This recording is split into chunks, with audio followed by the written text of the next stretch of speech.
जब ओलंपिक मंच पर भारत का ध्वज लहराता है तो सारा भारत उत्साह और गर्व से भर जाता है। एक क्षण पर लाखों एथलीटों के लिए कितने वर्ष और संघर्ष का प्रतीक है। हम उसी सब चैंपियन को याद करते हैं कि आजादी के बाद से भारत को व्यक्तिगत पदक जिता रहे थे।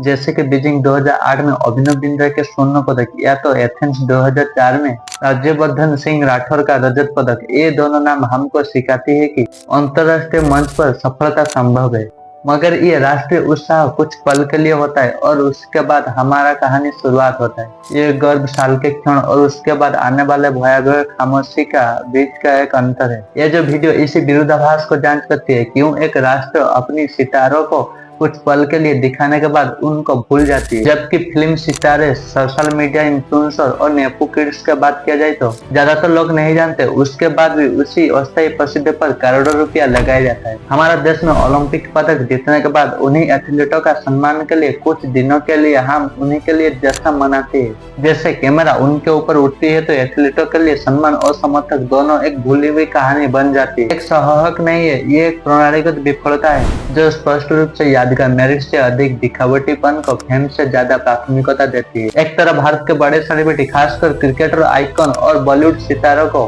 विशाल ब्रांड वैल्यू रखती है, जिसमें कि विराट कोहली का ब्रांड वैल्यू 1019 करोड़ देखने को मिला है और शाहरुख खान के ब्रांड वैल्यू मूल्य इंडिया में देखा जाए तो 12,490 करोड़ देखने को मिला है। यह है नीरज चोपड़ा जैसे खिलाड़ी टोक्यो पर 2020 और 2024 में शानदार प्रदर्शन देखने को मिला है। धोनी के ब्रांड वैल्यू मूल्य 40 से 50 तक बढ़ गया। उसके बाद भी क्रिकेटर का ब्रांड वैल्यू मूल्य और एज ए सेलिब्रिटी और बॉलीवुड सेलिब्रिटी का ब्रांड वैल्यू मूल्य के आगे ये सब कुछ भी नहीं है। ये जो विसंगत उसी निष्कर्ष पर ले जाती है, क्योंकि भारत लोगों का राष्ट्रीय भावना एक क्षण के लिए देखने को मिला था, सिर्फ पदक की क्षण पर देखने को मिलती है। ये एक ऐसी व्यवस्था को निर्माण करती है जो केवल नई नई सुपरस्टार को सहारा देती है, जबकि समर्पित और यादगारपूर्ण सिस्टम के उपेक्षा के जाल पर फंस जाती है। यह हमारा राष्ट्रव्यापी ध्यान का अभाव है और जो हमारा गवर्नमेंट संस्था की कमी है, जिसमें कि हमारा एथलीटों को गौरव से गरीब के ओर ढकेल देती है। ओलंपिक सफलता के बाद उसी एथलीटों का जीवन में क्या कुछ बीतता है, हम उसी रिसर्च के बाद पता चला है,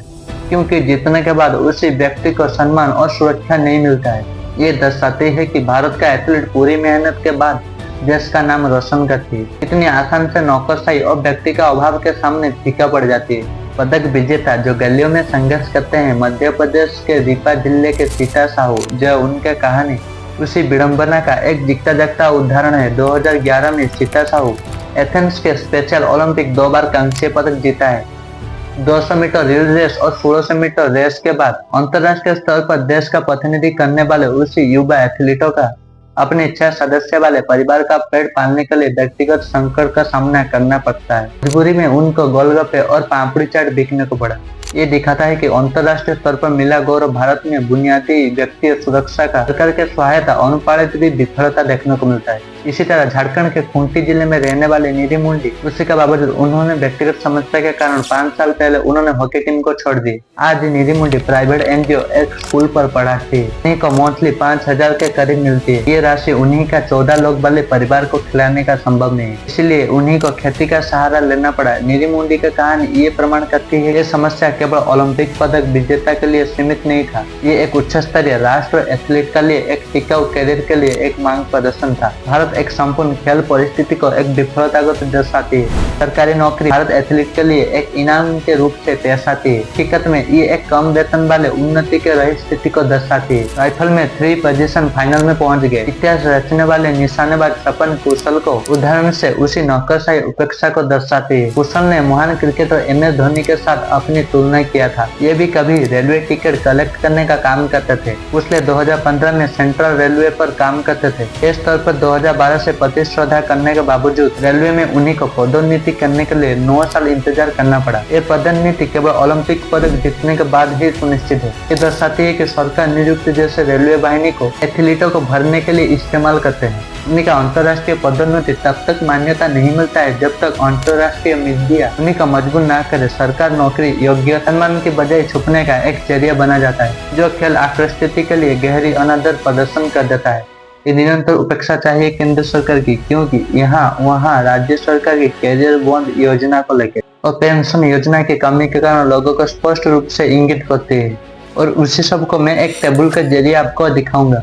हमारा देश की व्यक्तिगत संशोधन और सार्वजनिक ध्यान का वितरण योग्यता बलिदान के मूल्य पर नहीं होता है, बाजार के मूल्य और प्राकृतिक शक्ति से होता है। ये विभाजन ओलंपिक चैंपियन और मनोरंजन उद्योगिकों को सितारे के बीच स्पष्ट रूप से दिखाई देता है। ये जो स्टार अर्थनीतिक श्रेष्ठता, फिल्म स्टार और क्रिकेट जगत के शीर्ष चेहरे जो कि ब्रांड डील और विज्ञापन के लिए पर हावी है। 2026 के अनुमान के अनुसार शीर्ष सेलिब्रिटी विराट कोहली, शाहरुख खान, रणवीर सिंह सैकड़ों मूल्य डॉलर पर ब्रांड वैल्यू कमाया है। यहाँ पर भी सोशल मीडिया इन्फ्लुएंसर और कंटेंट क्रिएटर एक विशाल ब्रांड वैल्यू कमाया है। एथलीट तुलना में कोई अधिक है। उदाहरण के लिए टेक्निकल गुरु श्रेष्ठ प्रभावशाली देखने को मिला है कि अनुमानित वार्षिक कमाई 365 करोड़ $42.7 होता है, जो उनको भारत में सबसे अधिक पैसा पाने वाले डिजिटल क्रिएटर बनाते हैं। गौरव दिलाने वाले खेल प्रदर्शनों से अधिक व्यक्तिगत मूल्य दिया जाता है। ऐसे कि व्यक्तिगत तथा nepo kids, star kids, media right विज्ञापन में हाई प्रोफाइल वाले लॉन्च मिलती है, जो अक्सर उन्हीं एथलीटों के लिए सार्वजनिक स्थान को कम करती है। इन्होंने वास्तविक राष्ट्र मंच पर देश को प्रतिनिधि किया।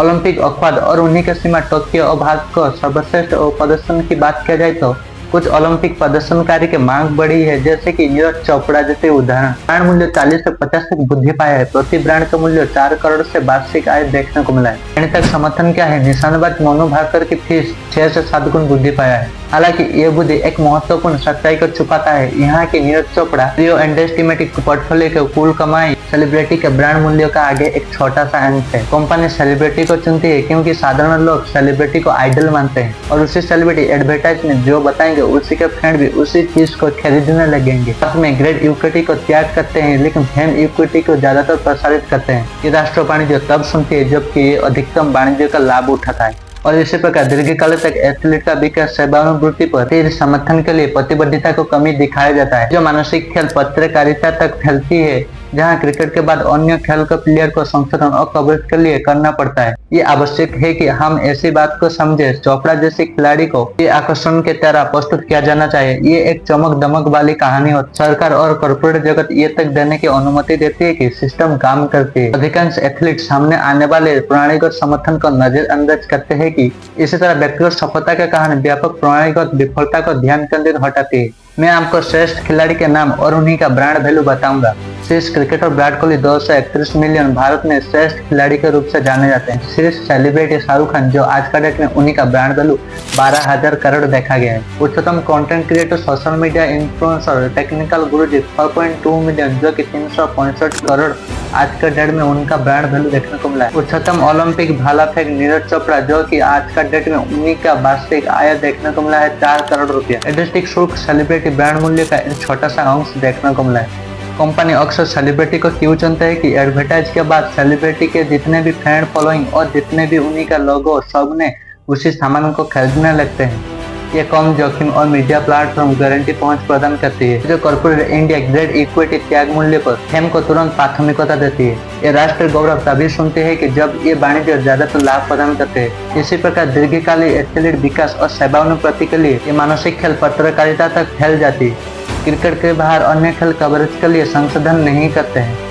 यह आवश्यक है कि हम इस बात को समझें और चोपड़ा जैसी एथलीट का सफलता कहानी प्रस्तुत करें। ये चमक दमक वाली कहानी सरकार और कॉर्पोरेट जगत अनुमति देती है, क्योंकि यहाँ पर सिस्टम काम करती है, जिसमें अधिकांश सेलिब्रिटी सामने आने वाले प्रणालीगत समस्या को नजरअंदाज किया जाना चाहिए। जैसे कि इसी तरह व्यक्तिगत सफलता को ये कहानी प्रणालीगत विफलता से अन्याय हटाती है। एथलीट उपेक्षा केवल व्यक्तिगत बाजार के दर्शन नहीं, ये खेल एक प्रशासनिक नीति निर्माण है कि गहरी विफलता सामान्य मानसिक परिणाम है। ओलंपिक पदक जीतने के बाद भारत के राजनीतिक द्वारा एक बड़े पुरस्कार मिलते हैं, ये एक रिवाज है। दिल्ली सरकार स्वर्ण पदक जीतने वालों को 7 करोड़ और जो रजत पदक जीतने वालों को 5 करोड़ रुपया और कांस्य पदक जीतने वालों को 3 करोड़ रुपया देने के लिए घोषणा किया है। यह आंकड़ा आकर्षण लगती है और राजनीतिक प्रसार के लिए यह आकर्षण है, लेकिन वितरण में अक्सर भर देती है, लेकिन ये बातें पूरी नहीं होती। 2016 कांस्य पदक विजेता के बाद पहली बार मलिक उसी वास्तविकों को सार्वजनिक रूप से उजागर किया है। हरियाणा सरकार आलोचना करती है कि कहां उसी के पदक, नौकरी और उन्हीं प्रोत्साहन के बाद पूरी नहीं है। क्या गहरी घटना दर्शाती है कि भारत का दृष्टिकोण एथलीट कल्याण के बाद राजनीतिक पॉलिटिकल ऑप्शन पर ध्यान केंद्रित करती है। इच्छा शक्ति और पारदर्शी प्रक्रिया अभाव है। भारत के खेल प्रभाव शासन के विफलता और ओलंपिक संघर्ष में IOA अधिकांश राष्ट्रों में खेल का महासंघ NSFS संरचनात्मक गहरी तक हुआ है। ओलंपिक कांग्रेस के सिफारिश के बावजूद उन्हीं नेताओं ने सुशासन सिद्धांत प्रक्रिया लागू करने के लिए कदम नहीं उठाया है। समर्थन के लिए बद्धता कमी दिखाया जाता है। इसी गैर पारदर्शी और लोकतांत्रिक शासन के अभाव के कारण शासन के भित्तिभूमि असमानता, पृष्ठ का रूप बंधन और एथलीट हित का अनदेखा होती है। जब लोग प्रशासन के पारदर्शिता होती है, सभी इंगित एथलीट तक नहीं पहुंच पाता है। फिर से व्यक्ति अनुसरण के चक्कर में फंस जाते हैं। भारत की अपरिहार्य सहायता व्यवस्था को समझने के लिए ये देखना जरूरत है कि दुनिया के अलग देश अपने चैंपियन को कैसा सम्मान देते हैं, और सम्मान कोई एक चेक से भी कोई अधिक देखने को मिला है, जिसमें कि आयरलैंड $3,65,150 तत्काल नगद उच्चतम आग्रहित व्यक्तिगत पुरस्कार देखने को मिलता है। रूस में $61,000 अपार्टमेंट मिलियन तक क्षेत्रीय भुगतान और व्यापक संपत्ति सुरक्षा देखने को मिलता है। दक्षिण कोरिया में $54,767 मासिक देखने को मिला है। आर्थिक और सामाजिक स्थिति की गारंटी भारत में दिल्ली राज्य का उच्चतम प्रस्ताव के लगभग $8,04,000 7 करोड़ रुपया। अत्यधिक परिवर्तनशील राज्य केंद्र समर्थन विलंबित अवसर घोषित क्षमता का, लेकिन श्री सतीश गरीबी को दीर्घकालीन सुरक्षा का अभाव देखने को मिला है। अंतरराष्ट्रीय तुलना से पता चलती है कि राष्ट्रीय पदक राष्ट्रीय योग्यता के जिसके लिए सामाजिक सुरक्षा की गारंटी आवश्यक है। कोरिया में स्वर्ण पदक विजेता को लगभग $54,767 पुरस्कार मिलती है, लेकिन ये जानकारी हम ठीक से नहीं जानते। लेकिन सबसे महत्वपूर्ण ये है कि उन्हें आजीवन $729 मासिक भुगतान मिलती है, और पुरुष एथलीटों में अनिवार्य सैन्य भर्ती में छुट्टी मिलती है। ये एक गारंटी को आजीवन सामाजिक के लिए और आर्थिक सुरक्षा पर रूस ऐतिहासिक के रूप से नगद पुरस्कार के अलावा भारत का दृष्टिकोण केवल बड़े घोषणा होती है हेडलाइट भुगतान, लेकिन सुरक्षा की कोई गारंटी नहीं मिलता है। और इसी बात को साबित करती है हमारा प्रणाली राजनीतिक लाभ पर काम करती है, न केवल मानवीय कल्याण पर और योग्यता के सम्मान के लिए। यदि कोई राष्ट्र अपने चैंपियन को आजीवन सम्मान नहीं दे सकती, ये राष्ट्र गौरव का दावा कैसे कर सकती है। ये जन समाज स्पष्ट रूप से दिखाता है कि भारत अपनी खेल साथी नैतिक को समझे के लिए नैतिक उन्हीं से जीवनदान का बलिदान मांगती है, और बदले में केवल क्षण भर प्रशंसा। अक्सर छोटे वादे देते हैं। जब एक ओलंपिक पदक जीतने के बाद विजेता को एक गोलगप्पे बेचता है, एक फिल्म स्टार और एक इन्फ्लुएंसर एडवर्टाइज करके करोड़ों रुपया तक कमाती है, और एक ओलंपिक एथलीट गोलगप्पे बेचता है, ये एक व्यक्तिगत असमानता देखने को मिलता है, बल्कि राष्ट्रीय प्राथमिकता की एक व्यक्तिगत है।